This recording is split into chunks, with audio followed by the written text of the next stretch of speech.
தமிழக நிதிநிலை அறிக்கை 2024-25 ஆண்டுக்கு வந்திருக்கிறது. சுற்றுச்சூழலை பாதுகாக்க நீர்நிலைகளை மீட்டெடுப்பதற்காக பல்வேறு நடவடிக்கைகள்ல தமிழக அரசு தங்களுடைய பொருட்செலவை செலவழித்து அதன் மூலமாக மீட்டெடுக்கும் நடவடிக்கையில இறங்கி இருக்கு. அது குறித்து நம்மிடையே கலந்துரையாடுவதற்காக பூவுலக நண்பர்களின் திரு வெற்றி அவர்கள் இருக்கிறார். அரசு இன்னைக்கு ஒரு முக்கியமான விஷயங்களை சொல்லியிருக்கு. இந்த நீர்நிலைகளை ஒரு 5000 நீர்நிலைகளை மீட்டெடுப்பது, அது மட்டும் இல்லாம நதி சென்னையில் இருக்கக்கூடிய அடையாறு ரிவரை மீட்டெடுப்பது, இதெல்லாம் சாத்தியக்கூடிய செயல்பாடுகளா எப்படி பார்க்கிறது பூவுலக?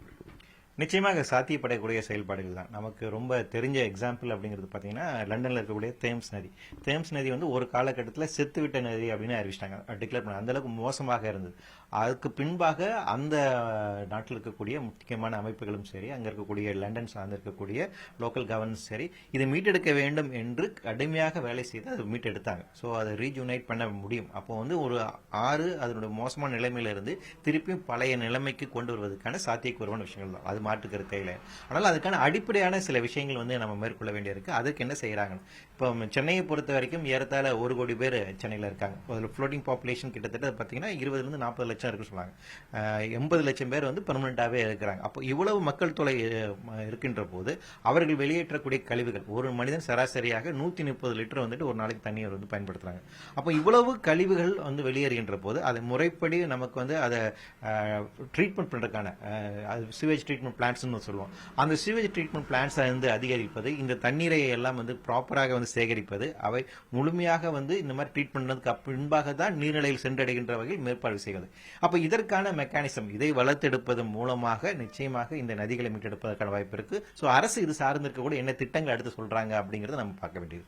இப்போ அதே போல தமிழகம் முழுவதும் இருக்கக்கூடிய இந்த நீர்நிலைகள், ஒரு 5000க்கும் மேற்பட்ட நீர்நிலைகள் 500 கோடி ரூபாய் செலவில் அதை புனரமைப்பதில் மேம்படுத்துவது, அந்த மாதிரியான திட்டங்களும் செயல்படுத்த போறோம்னு சொல்லியிருக்கிறாங்க. கடந்த ஆட்சி காலத்தில் இந்த குடிமராமத்துன்றதை கொண்டு வந்திருந்தாங்க. இப்போ இந்த செயல் திட்டாக்கம் எப்படி இருக்கும்? அது மூலமா நம்ம வாட்டர் ரிசோர்ஸ் எப்படி இருக்கும்?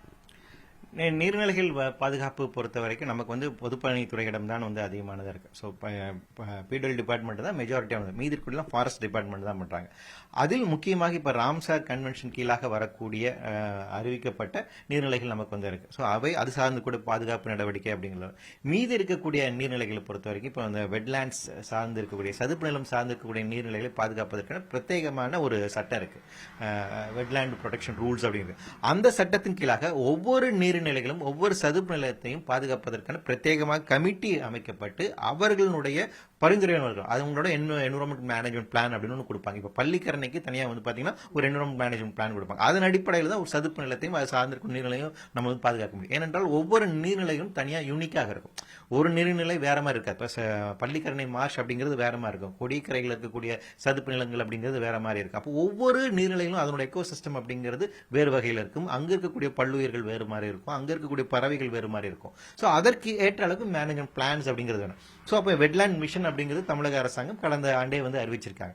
அதனுடைய தொடர்ச்சியாக வந்து இப்ப இந்த நீர்நிலைகள் எல்லாம் கண்டறிந்து ஒவ்வொரு நீர்நிலையும் பாதுகாப்பதற்கான பிரத்யேகமான குழுக்கள் அமைக்கப்பட்டு அதனுடைய என்விரான்மெண்ட் மேனேஜ்மெண்ட் பிளானோட அடிப்படையில் இது செயல்படுத்த வேண்டும். இல்லைன்னா ஒட்டுமொத்தமாக கூடிய பராமரித்து அப்படின்னு நம்ம வந்து ஏரிகளை தூர்வாருது அப்படின்னு ஒரே மாதிரி செயல்படுத்துவது என்பது அந்த சதுப்பு நிலைகளை வந்து பாதுகாக்காது. அப்படி நம்ம ஒரே சிங்கிள் அப்ரோச் அப்படிங்கிறது கொண்டு வர முடியாது. ஏன்னா ஒவ்வொரு யூனிக்னஸ் வந்து புரிஞ்சுக்கிட்டு நாம வந்து செய்யணும். குடிபராமரித்து அப்படிங்கிறது வந்து பாத்தீங்கன்னா லோக்கல் கம்யூனிட்டி நீங்க இன்வால்வ் பண்ணணும், அங்க இருக்கக்கூடிய விவசாயிகளை வந்து இன்வால்வ் பண்ணணும். அவங்களுக்கு தான் தெரியும் இந்த நீர்நிலை அப்படிங்கிறது எப்படி இருக்கு, எப்படி செயல்படுத்த முடியும். அப்போ வந்து ட்ரெடிஷனலாக அங்க இருக்கக்கூடிய அந்த லோக்கல் கம்யூனிட்டியினுடைய பண்பளிப்போடு அவர்கள் பங்கெடுப்போடு இது செயல்படுத்தப்பட்டால் சிறப்பானதாக இருக்கும். ஸோ இந்த ஆலோசனை அடிப்படையில் அரசு செயல்படும் அப்படின்னு நாங்கள் நம்புறோம். ஒட்டுமொத்தமாக இந்த பட்ஜெட்டில் இந்த சுற்றுப்புற சூழல், அது மட்டும் இல்லாமல் இந்த நீர்நிலைகளை மீட்டெடுப்பது, இப்படி சென்னையில் இருக்கக்கூடிய நீர் ஆதாரங்களை வலுப்படுத்துவதா இல்லை அதை சரி செய்வதை எப்படி பார்க்குறீங்க? மொத்தமாக வந்து பார்க்கும்போது இந்த பட்ஜெட்ல பொறுத்த வரைக்கும் பார்த்தீங்கன்னா முக்கியமான ஒரு அம்சம் காலநிலை மாற்றம் குறித்தான சில முக்கியமான முன்னெடுப்புகள் அப்படின்னு செஞ்சிருக்காங்க. ஏன்னா நம்ம தொடர்ச்சியா சொல்லிட்டு இருக்க விஷயம் என்னன்னா ஏர்லி வார்னிங் சிஸ்டம் அப்படிங்கிறது நமக்கு வேணும். நமக்கு இதுக்கான அட்வான்ஸான சயின்டிபிக் அட்வான்ஸ்மெண்ட் அப்படிங்கிறது வேணும். ஏன்னா காலநிலை மாற்றம் அப்படிங்கிறது என்ன செய்யும், எதிர்காலத்தில் எப்படி வரப்போகுது, என்ன மாறுதல் உண்டாக்கும் என்பதை முன்கூட்டியே அறிவதற்கான அறிவியல் அப்படிங்கிறது நமக்கு தேவை. அந்த வகையில் வந்து பார்த்தீங்கன்னா ரேடார் கருவிகளும் டாப்லர்ஸ் கருவிகளையும் கொண்டு வருவதற்கான திட்டங்களும் சொல்லியிருக்காங்க. ஸோ இது வந்து ஒரு ஏர்லி வார்னிங் சிஸ்டத்துக்காக நம்ம வெதர் ப்ரெடிக்ஷன்ஸ்க்கு வந்துட்டுமே பயன்படுத்தும். அடுத்து இன்னொரு முக்கியமான ஒரு பகுதி வந்து பாத்தீங்கன்னா, இந்த மாதிரி காலநிலை மாற்ற பிரச்சனை எதிர்கொள்வதற்கு எனர்ஜி டிரான்சிஷன் அப்படிங்கிறது ரொம்ப முக்கியமானது. அதாவது ரினியூவபிள் எனர்ஜிஸ் அதிகமாக கொண்டு வரணும். அப்ப ரினியூவபிள் எனர்ஜி சார்ந்து இருக்கக்கூடிய சில முன்னெடுப்புகளுமே வந்து சொல்லியிருக்காங்க.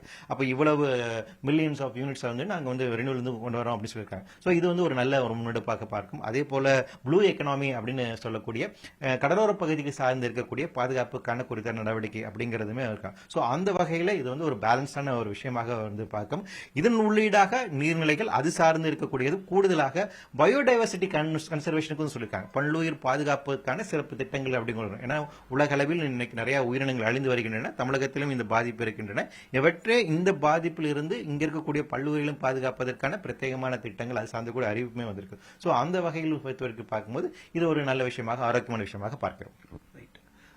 பல்வேறு விஷயங்களை குறிப்பாக காலநிலை குறித்து அரசு எடுத்திருக்கக்கூடிய இந்த முன்னெடுப்பு வரவேற்கத்தக்கக்கூடியதாக இருக்குது. அதில் செயல்படக்கூடிய செயலாக்கம் எப்படி இருக்க போகிறது என்பதை அடுத்தடுத்த வரக்கூடிய நாட்களில் செயல்பாடுகள் மூலமாக நாம் அறிய இருக்கிறோம். ஒளிப்பதிவாளர் மார்ட்டினுடன் நியூஸ் 18 செய்திகளுக்காக சுபாஷ் பிரபு.